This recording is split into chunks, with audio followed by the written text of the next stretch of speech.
Bonjour, nous voici au 9e jour de confinement. Je voulais gratter un peu sous cette crise actuelle pour essayer de voir ce qu'il y avait de beau là-dedans.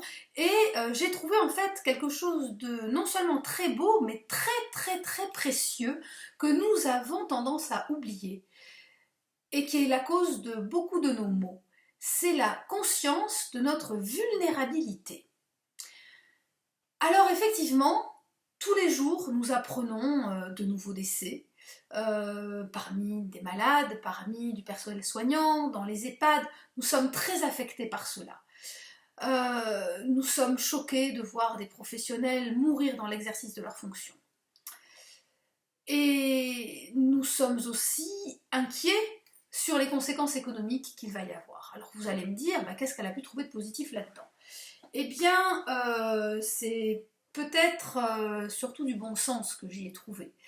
C'est que on oublie que nous sommes mortels. Dans beaucoup de cimetières, à l'entrée, est inscrit, souvent en latin, « Souviens-toi que tu es mortel ». Alors, c'est pas pour vous dire, lui il est mort, hein, toi ça sera bientôt ton tour. C'est pas du tout dans cet esprit-là.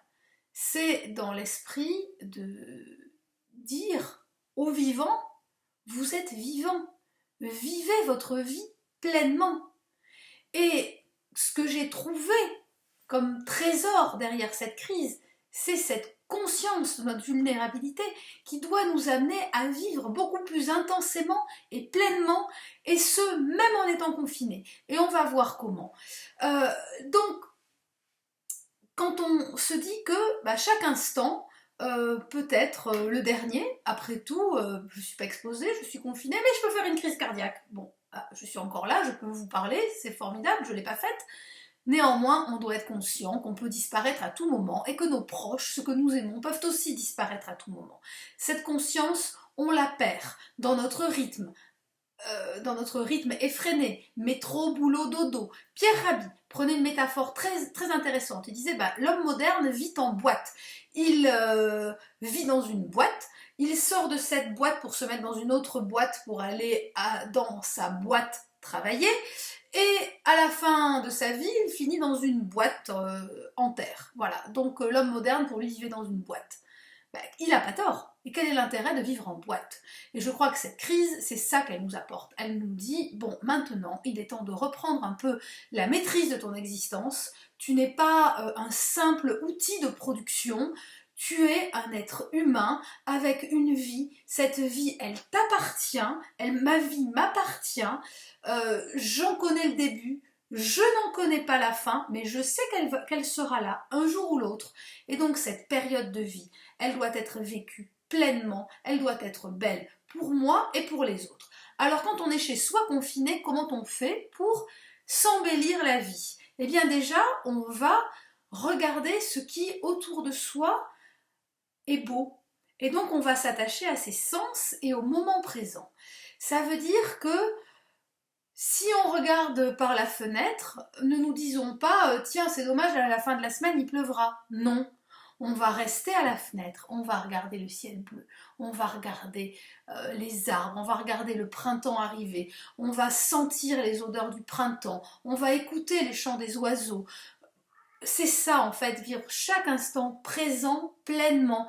Vos enfants crient à côté, ça vous agace, mais non, c'est merveilleux ces enfants qui crient à côté de vous.